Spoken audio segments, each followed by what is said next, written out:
inspiration in an unexpected place. Afterward, Adha and I raided the food storage of the Hellside Hornet. Thanks to the clues left by Colin Russell, we didn't have to wander through the maze and headed straight for the storage.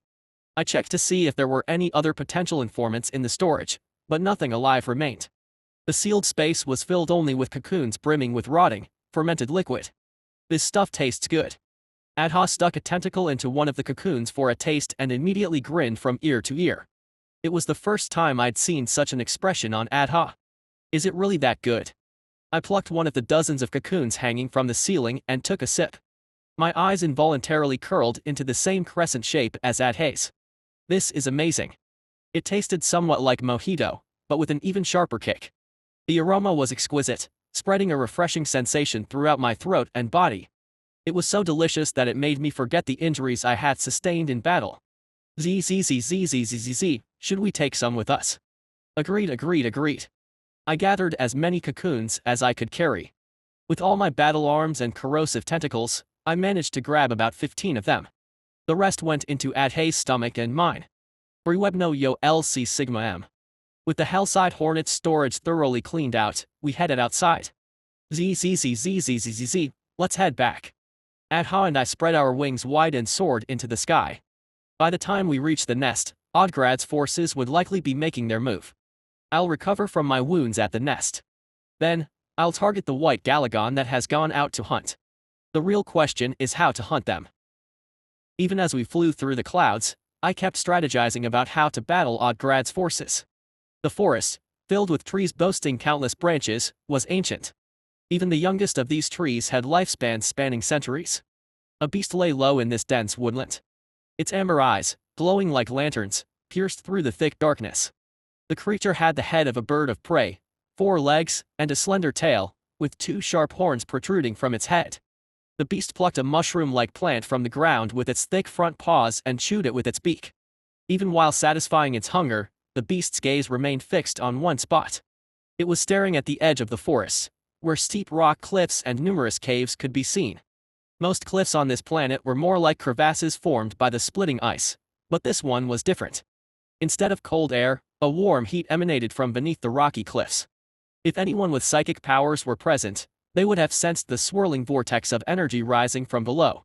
The rocky cliffs the beast was watching was the lair of the Galagons, the dragon's nest.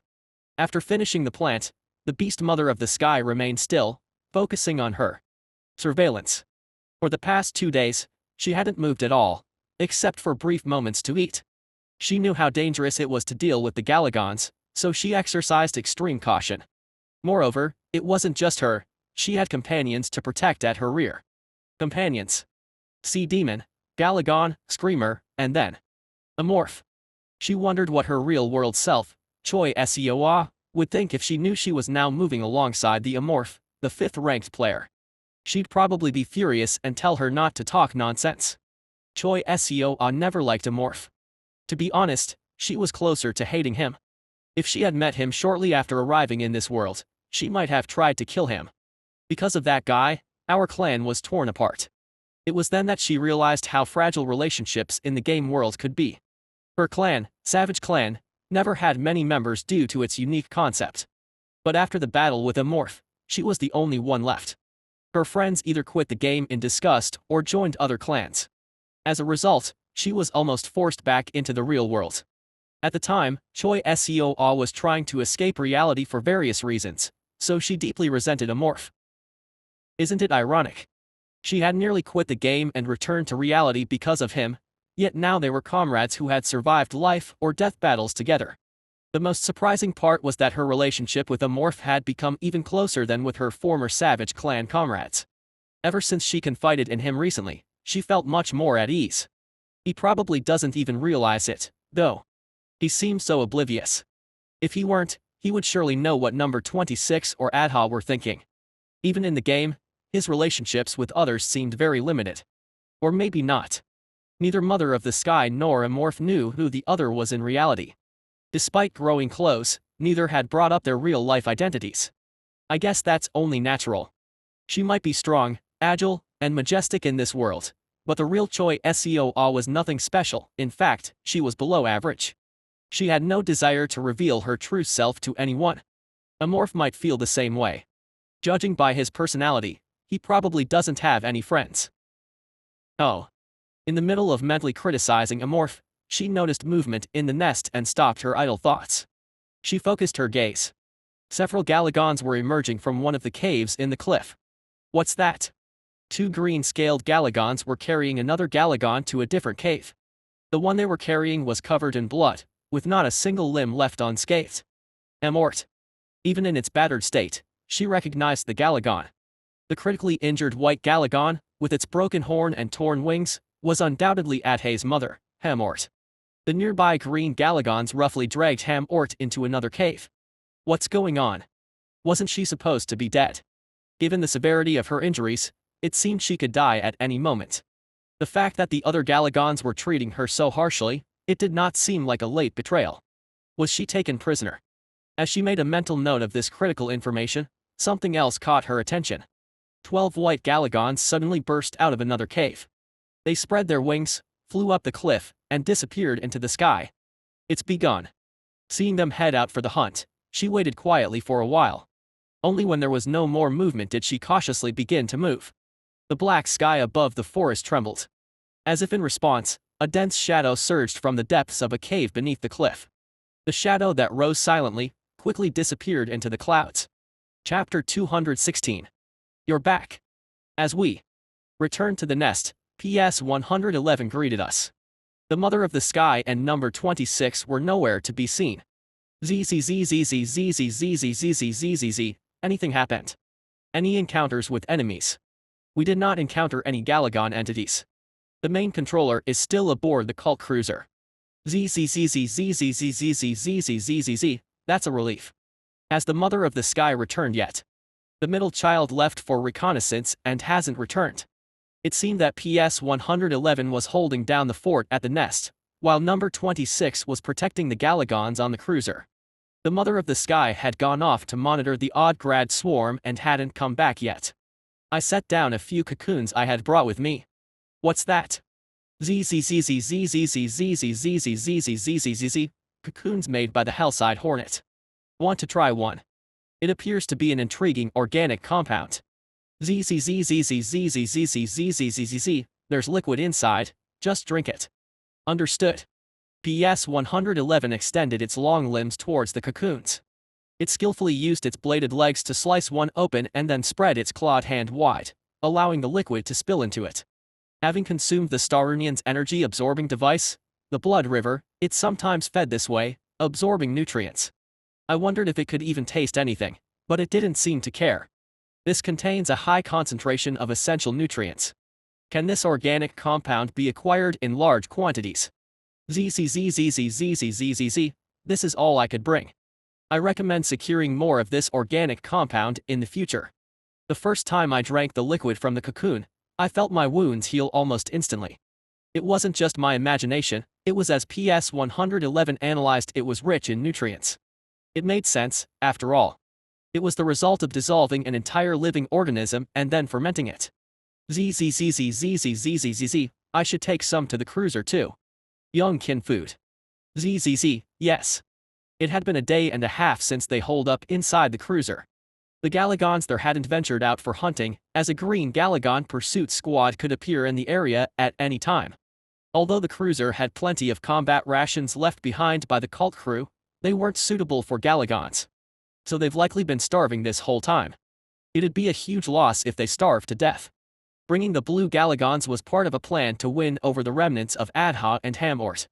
I hadn't even collected the favor for saving their lives yet, so I wasn't about to let them die here. Adha, unaware of my true intentions, seemed pleased when she saw me trying to help them. Young kin hunger relief adult task me adult kin food deliver. ZZZZZZZZZZZ. Alright. Just carry this and this. No problem. Even after leaving PS-111 behind at the nest, Adha kept chattering away.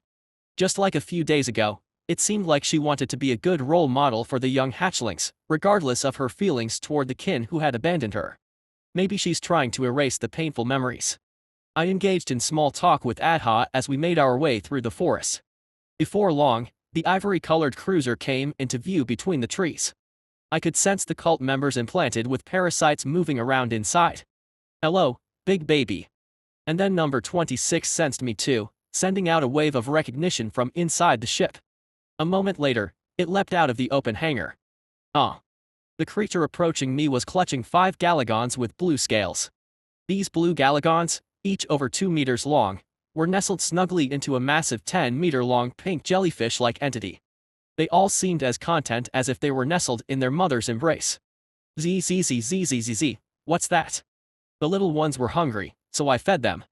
ZZZZZZZZ. Fed them. Just as it said, the tentacles of the blue Galagons were embedded in the psychic energy radiating from number 26's body. Are they feeding on psychic power? The way the slender tentacles periodically puffed up like straws made it clear they were siphoning psychic power. Come to think of it, that's not impossible. Number 26 had rapidly grown by absorbing the psychic power of the Dead Sea Demon. It made sense that it could also transfer that power to the Galagons, who were also psychic creatures. Now that I think about it, their scales seem different. Upon closer inspection, the blue Galagons cradled in its arms had an odd coloration. While predominantly blue, they had green stripes running through them. ZZZZZZZ. Were they always like that? I don't know. Adha, noticing something strange as well, tilted her head in confusion while looking at the hatchlings.